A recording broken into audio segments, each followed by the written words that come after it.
भक्तों, जयकारा जय तारा चैनल में आप सबों का हार्दिक स्वागत है। आज एक महत्वपूर्ण विषय पर हम चर्चा करने जा रहे हैं कि अगर आप 3-4 भाई हैं और आप पिंडदान कर्मकांड के अधिकारी नहीं हैं तो क्या छोटे भाई होने के कारण आपका कर्तव्य समाप्त हो जाता है? जी नहीं।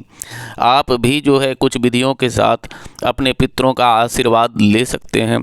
इसमें छोटा सा यह विधि है जो मैं अभी लाइव ही कर रहा हूँ, जिसमें सुबह स्नान करने के बाद आप संकल्प लेते हैं कि मैं पंचबली के साथ अपने पितरों के लिए इतने ब्राह्मण ब्राह्मणियों का भोजन करवाऊंगा और उसके बाद सात्विक भोजन की व्यवस्था करते हैं। सात्विक भोजन अर्थात बिना लहसुन प्याज की, और आपके पास जो भी चीज़ उपलब्ध है उस उपलब्धता के साथ सात्विक भोजन का व्यवस्था करते हैं। कोशिश यह करनी चाहिए कि भोजन घर के गृहिणी को ही बनाना चाहिए या अपने समुदाय के लोगों द्वारा ही बनवाना चाहिए। इससे उसमें शुद्धता और पवित्रता बनी रहती है। तो बड़े प्रेम के साथ आपने जितने भी ब्राह्मण या ब्राह्मणियों का संकल्प लिया है उतने ब्राह्मण ब्राह्मणियों के लिए विशेष भोजन, शुद्ध भोजन के साथ दही मिठाई इत्यादि की बड़े श्रद्धा भाव से व्यवस्था करनी चाहिए।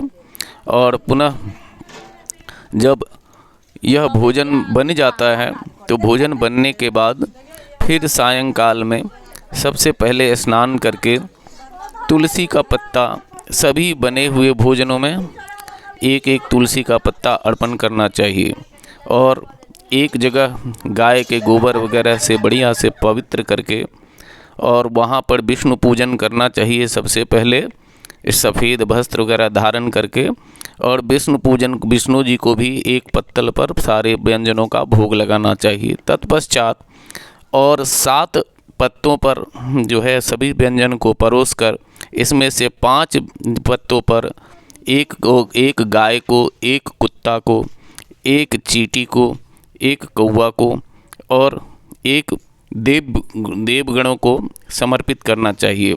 इनके मंत्रों का मैं पुस्तक में दिया हुआ हूँ, छोटा सा विधान है। इन मंत्रों के साथ इनको जो है समर्पित करना चाहिए। उसके बाद अपने विश्वदेव को एक समर्पित करना चाहिए और उसके बाद उस पितर का, जिस पितर को हम पितृतीर्थ से समर्पण करते हैं। पितृतीर्थ अर्थात अपसभ्य होकर अपनी हथेली को अपने आँखों के सामने लाकर अपने अंगूठे द्वारा यह कहते हैं, इदमन्नम इमा आपह इदमाज्यम इदम हवि। इदमन्नम से अन्न का स्पर्श होता है, आपह से जल का और उसके बाद घृत का, और फिर आप अंगूठे से ही उस अन्न को समर्पण करते हैं।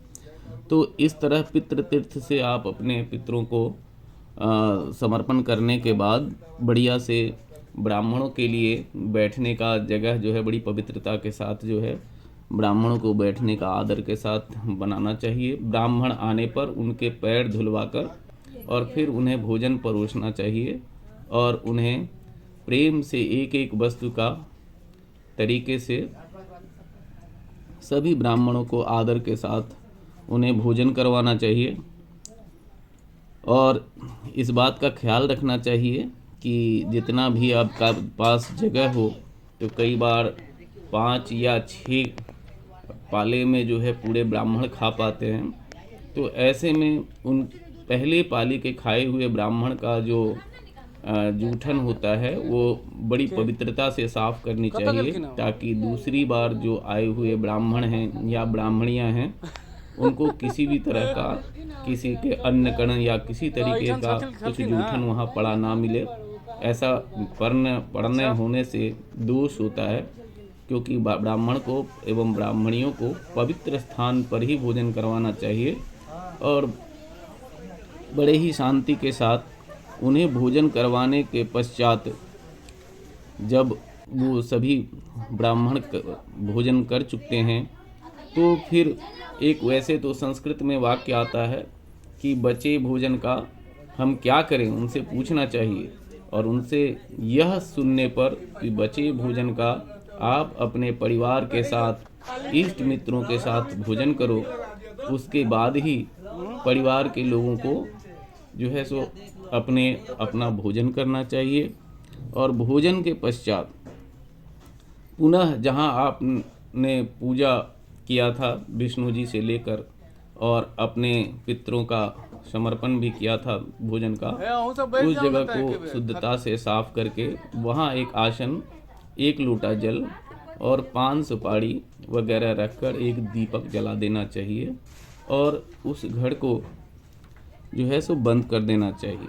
और यह ध्यान रहे, जो आप पंचबलि देते हैं 5 तरह के चीज़ों को, गाय, कौआ, कुत्ता, चींटी आदि को, तो उनको सभी को जाकर के भोजन वो दे आएँ और इस तरीके से आप यह बरसी संपन्न कर सकते हैं।